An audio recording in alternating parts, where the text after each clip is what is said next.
সেখানে কোনো অসুবিধা নাই। আইএসএফ প্রোগ্রাম করলেই তৃণমূলের অসুবিধা হয়ে যাচ্ছে। গতকাল থেকেই এখানের ব্যানার ছিঁড়ে দেওয়া, পতাকা খুলে দেওয়া, শুধু তাই না, আমাদের কর্মীদের উপরে শারীরিক অত্যাচার। তৃণমূল কংগ্রেস আইএসএফকে আটকাচ্ছে কেন এবার বুঝতে হবে। বাংলার মানুষের কাছে আমি এটা বলতে চাই স্পষ্টভাবে, বিজেপিকে আটকাচ্ছে না, আইএসএফকে আটকাচ্ছে। আইএসএফের এখন পর্যন্ত কোনো মন্তব্য, কোনো বক্তব্য, কোনো সম্প্রদায়কে টার্গেট করে কোনো জাতকে বর্ণ করে দেখাতে পারবেন না। উল্টে আমরা উভয় জাতের বর্ণের মানুষের মধ্যে সেতু বন্ধনের আমরা কাজ করছি। আমরা শিক্ষার দাবি করছি, স্বাস্থ্যের ব্যবস্থার উন্নয়নের দাবি করছি, বেকার যুবকদের হাতে কাজ তুলে দেওয়ার দাবি করছি, কৃষকের মাসিক গড়াই যাতে বাড়ে তার দাবি করছি, মহিলাদের নিরাপত্তার দাবি করছি, স্কুলে বাচ্চাগুলো যাচ্ছে সেখানে টিচার নয় টিচার দেওয়ার দাবি করছি, কম্পোজিট গ্রান্ট দেওয়া হচ্ছে না স্কুলগুলোতে, সেগুলো নিয়মিত যাতে দেওয়া হয় তার কথা বলছি। আনএডেড মাদ্রাসার টিচাররা তাদের সাম্মানিক ঠিকঠাক পাচ্ছে না। যদিও মমতা ব্যানার্জি মহাশয় বলেছিলেন 2021 সালে বিধানসভাতে যে 55 কোটি টাকা বরাদ্দ হয়েছে, বরাদ্দকৃত টাকা কোথায় গেল কেউ জানে না। বাচ্চাগুলো মিড ডে মিল পায় না। স্কুলের আশপাশে যে বাচ্চারা থাকে, এই কুকুর থাকে বা তার সন্তান যারা থাকে বাচ্চাগুলো, তারা মিড ডে মিল পায় একবেলা। সে নির্দেশিকা মমতা ব্যানার্জির একটা দপ্তর থেকে দিয়েছে, কিন্তু আনএডেড মাদ্রাসার বাচ্চাগুলো মিড ডে মিল পাচ্ছে না, খাতা জুতো পাচ্ছে না, ব্যাগ পাচ্ছে না, আপনার জামা পাচ্ছে না। এইসব বিষয়গুলোকে নিয়ে আমরা যখনই সোচ্চার হচ্ছে আমাদেরকে আটকানোর চেষ্টা হচ্ছে। তবে এই ধরনের ধমকে চমকে মারধর করে আইএসএফ যে বিপ্লব সংগঠিত করতে চায়, যে সমাজ ব্যবস্থার বিপ্লব, আটকাতে পারবে না।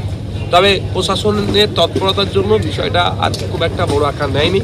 কারণ আমাদের কর্মী সমর্থকরাও স্বাভাবিকভাবে ক্ষিপ্ত হয়ে উঠছিল। প্রশাসন আমাদের কর্মী সমর্থকদেরকে আশ্বস্ত করেছে যে এই ধরনের ঘটনা ফার্দার না হয় তার ব্যবস্থা নিচ্ছে, এবং যারা এর সাথে যুক্ত তাদেরকে চিহ্নিত করা হবে এবং তার শাস্তির ব্যবস্থা করা হবে।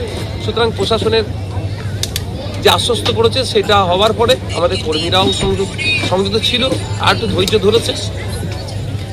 ভাইজান, এসআইআরের শুনানি কিন্তু এখন দেখা যাচ্ছে অসুস্থ মানুষ দেখা যাচ্ছে, তারা হয়রানির শিকার হচ্ছেন, কি বলবেন? দেখুন, এসআইআরের যে এই শুনানি পর্ব চলছে, এই পর্বের কেস কিছু আপডেট হওয়া দরকার ছিল।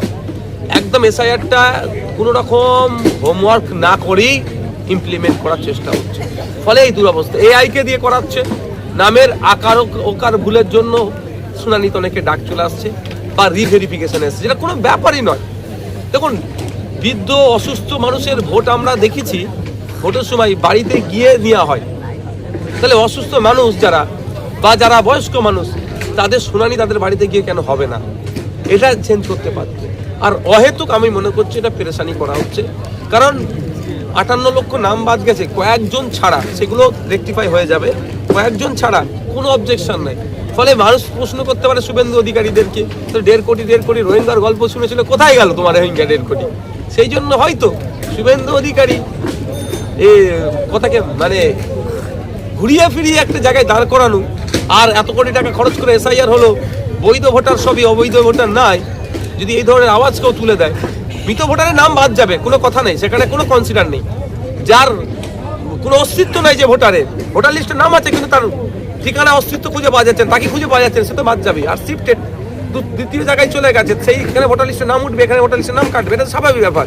কিন্তু তারপরও যেটা হচ্ছে গণনা শুনানি পর্বে যেটা চলছে, এটার অনেক শিথিল করা দরকার। ভাইজান, তৃণমূল কংগ্রেসের নেতারা বাড়ি থেকে হুমকি দিচ্ছে, পরে কেউ যেন না আসতে পারে, কি বলবেন? কেন হুমকি দিচ্ছে? আইএসএফকে ভয় পাচ্ছে বলে? আইএসএফকে ভয় পাওয়াটা হচ্ছে আমাদের কাছে জয়। হুমকি দিয়ে কতদিন আটকে রাখবে? গণতন্ত্রের শেষ কথা বলে মানুষ।